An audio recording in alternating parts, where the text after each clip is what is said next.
आज के संदेश को हम भगवान श्री कृष्ण के आदेश को सुनेंगे, जिसमें भगवान अर्जुन को ये कह रहे हैं, तमेव शरणम गच्छ सर्वभावेन भारत, तत्प्रसादात पराम शांतिम स्थानम प्राप्स्यसि शाश्वतम। परमात्मा के कृपा प्रसाद से तुम परम शांति को उपलब्ध होगे और वह शांति, वह परम सुख, वह परम आनंद जिसकी तलाश हर किसी को है, लेकिन जिसकी कृपा से यह सब मिलता है उसकी शरण में जाना आवश्यक है। इसलिए तमेव शरणम गच्छ, तुम उसकी शरण में जाओ जो आनंद का दाता है, सुख दाता है, परम शांति देने वाला है। सर्वभावेन भारत, हे अर्जुन, समस्त भाव पूर्ण ढंग से प्रभु की शरण को ग्रहण करो, अपने संपूर्ण अस्तित्व से, अपने अहम का परित्याग करते हुए, अपनी मैं को छोड़कर पूर्णतया किसी बूंद की तरह सागर में विलीन होने के लिए तत्पर हो जाओ। बूंद समाई समुद्र में, यह जाने सब कोई। यह तो सब कोई जानता है कि पानी की बूंदें गिरती हैं जैसे समुद्र में, तो समुद्र में जाकर मिल जाती हैं और खो जाती हैं। तो उनको लीन होते हुए, समुद्र में मिलते हुए सब कोई देखता है। पानी में गिरती हुई बूंदें अपना रूप खो जाती हैं।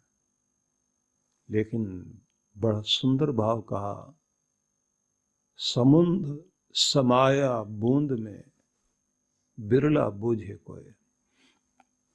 लेकिन किसी बूंद में पूरा समुद्र समाया हुआ है, यह तो कोई बिरला, कोई लाखों में एक व्यक्ति ही पहचानेगा कि एक छोटी सी बूंद में भी पूरा सागर है। प्रत्येक व्यक्ति में, प्रत्येक कण में वह परमात्मा व्याप्त है, जिसको श्री कृष्ण इस तरह कहते हैं कि वह ईश्वर ईश्वर है, सर्वभूतानां हृद्देशे अर्जुन तिष्ठति, भ्रामयन् सर्वभूतानि यंत्रारूढ़ानि मायया। वह ईश्वर सभी के हृदय प्रदेश में, हृदय स्थान में स्थित है। वही कण कण में विराजमान है। वही परमात्मा है जो सबके शरीर रूपी यंत्र को अपनी माया, अपनी व्यवस्था से प्रत्येक व्यक्ति के कर्म के अनुसार लगातार गतिशील किए हुए हैं। हम उसी के अनुसार गतिशील हैं। सभी संसार में, कण कण में संसार का नियंता विराजमान है और प्राणियों में वह अंतर्यामी रूप में स्थित है। शरीर रूपी यंत्र उसी ने दिया है और कर्मानुसार सभी योनियों को वह घुमा रहा है अपनी माया से, अपनी व्यवस्था से। तो उसी हृदयस्थ ईश्वर की शरण में जाओ, तमेव शरणम गच्छ। वही जो सबके हृदय में विराजमान है, उसकी शरण में जाओ। और जाओ तो सर्वभावेन, संपूर्ण भावना से जाइए, अधूरा हृदय लेकर के नहीं, अधूरा मन लेकर के नहीं। पूर्ण मन से प्रभु के शरण में जाओ। अब यहाँ शरण शब्द भी बड़ा अद्भुत है। बौद्ध धर्म में शरण शब्द को बहुत महत्व दिया गया, इसलिए वहां कहा गया बुद्धम शरणम गच्छामि। शरण ग्रहण करता हूं बुद्ध की, बुद्ध पुरुष की नहीं, संपूर्ण रूप से जो बुद्धत्व को प्राप्त हो गए वो बुद्ध, मतलब गुरु की शरण को ग्रहण करता हूं। और यह शरण भी धर्मम शरणम गच्छामि, संघम शरणम गच्छामि, बुद्धम शरणम गच्छामि। धर्म की शरण में जाता हूं, धर्म को समर्पित हो रहा हूं। और धर्म की शरण में समर्पित होने के साथ जो अच्छे लोगों का संग है उनके प्रति समर्पित हो रहा हूं। अच्छे लोगों के साथ समर्पित होकर चलना, उन्हें अपना बनाना, उनका आप हो जाना, और एक अच्छे लोगों का समुदाय एक अच्छा वातावरण बनाता है। और अच्छे वातावरण में आपकी भक्ति भी चलती है। अच्छा वातावरण हो तो आपकी सेवा भी चलेगी। अच्छा वातावरण आपको मिले तो उत्थान का अवसर प्राप्त होता है। तो इसलिए उनकी शरण में जाइए, जिनकी शरण में जाने से परमात्मा की शरण में जाने का अवसर मिलता है, जिनके रंग से परमात्मा का रंग लगता है। और यदि आप उनकी तरफ जाते हैं कि जो परमात्मा से विमुख हैं, तो वो आपसे भी भक्ति छुड़वा देंगे, धर्म छुड़वा देंगे, जीवन की सार्थकता समाप्त हो जाएगी। इसलिए बहुत लोग इस दुनिया में देखते हुए नहीं देखते, सुनते हुए नहीं सुनते, समझते हुए भी नहीं समझना चाहते। उनके हाथ पांव हैं लेकिन फिर भी नहीं करेंगे सेवा। पांव होकर भी उस रास्ते पर नहीं चलेंगे जिस रास्ते पर चलने के लिए भगवान ने पांव दिए हैं। हृदय होते हुए भी उस हृदय के अंदर उस प्रेम को उत्पन्न नहीं करेंगे जिस प्रेम से ईश्वर को पाया जाता है। मन है लेकिन मन में न जाने क्या क्या विचार करेंगे। ये जिह्वा है, जिस जिह्वा पर भगवान का नाम बसाया जाए उस पर अपशब्द, गालियां, न जाने क्या क्या कुछ बसा लेते हैं। दिए गए परमात्मा के अनुग्रह को, उसके कृपा प्रसाद को, उसके द्वारा दी गई चीजों को हम उनका इस तरह से दुरुपयोग करते हैं कि उसके बाद ये निश्चय हो जाए कि हम इसके लायक नहीं है जो हमको दिया गया। फिर क्यों ना वो ये मनुष्य का शरीर वापस लेकर जिस पशुता में जिया है मनुष्य, उसी पशुता में भेज दिया जाए। जिस चालाकी में आप अपना जीवन जीते रहें वैसा ही लोमड़ी का शरीर दे दिया जाए और कहे कि जाओ चालाकी के साथ जिंदगी बिताओ।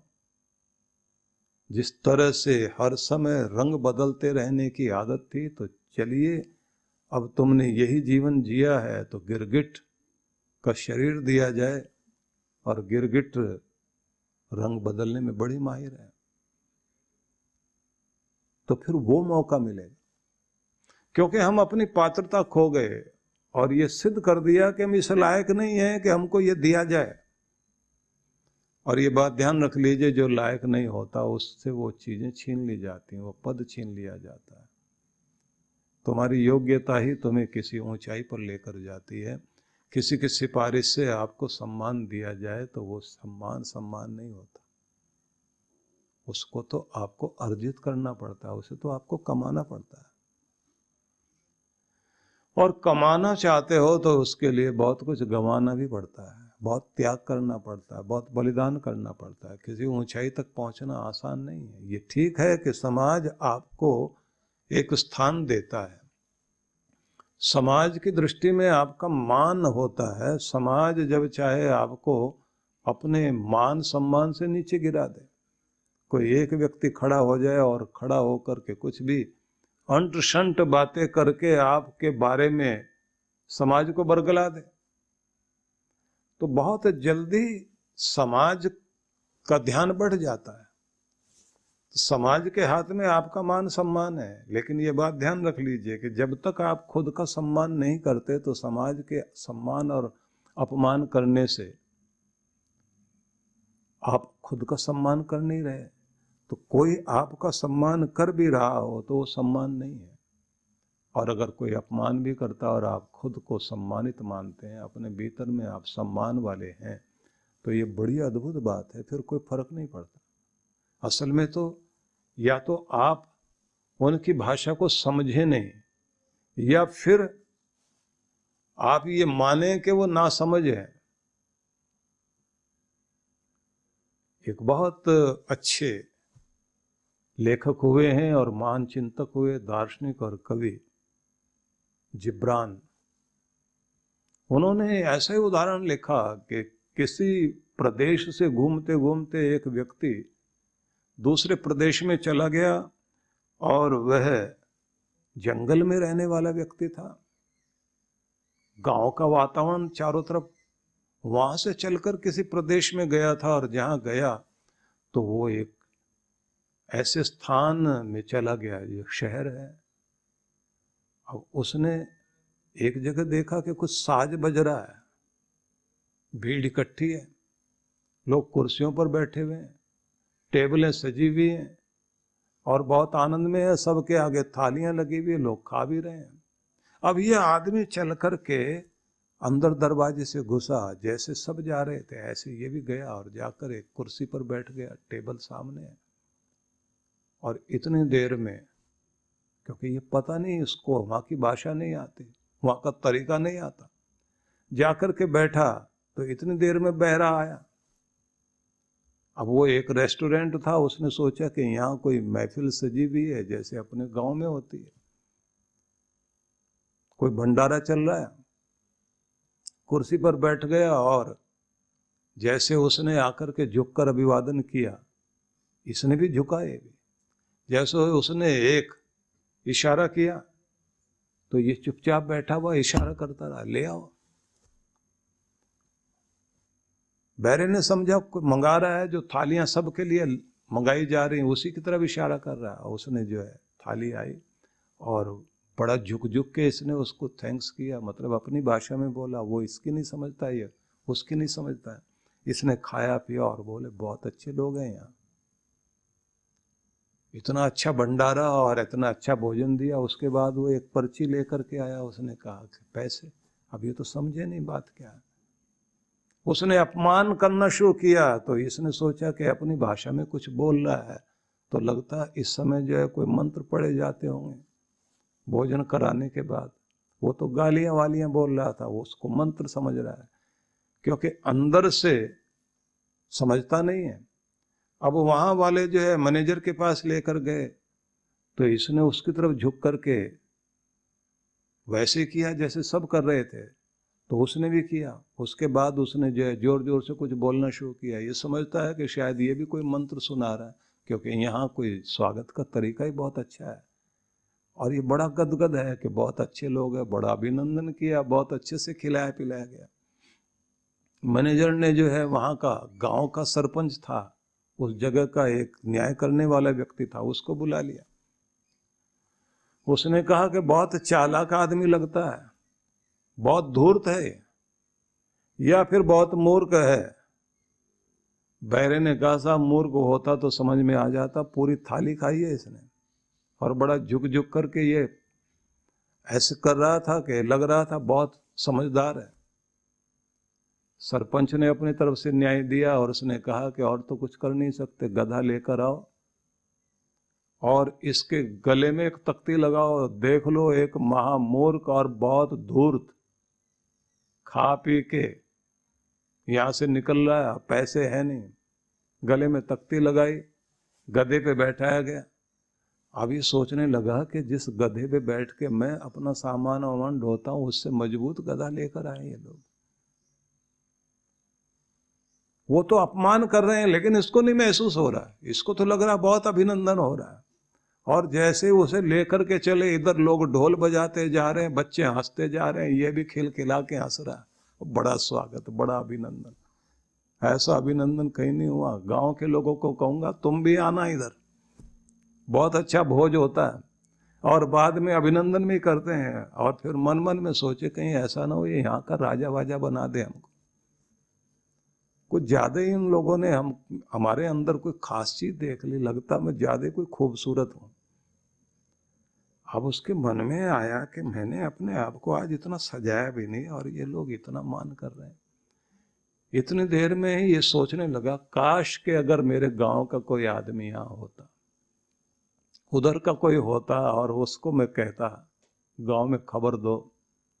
पर एक बात बड़ी दुखद है, मुझे यहाँ की भाषा नहीं समझ में आती। अब एक गांव का उधर का ही आदमी था जो इधर व्यापार करने आता था, वो भीड़ में खड़ा देख रहा था।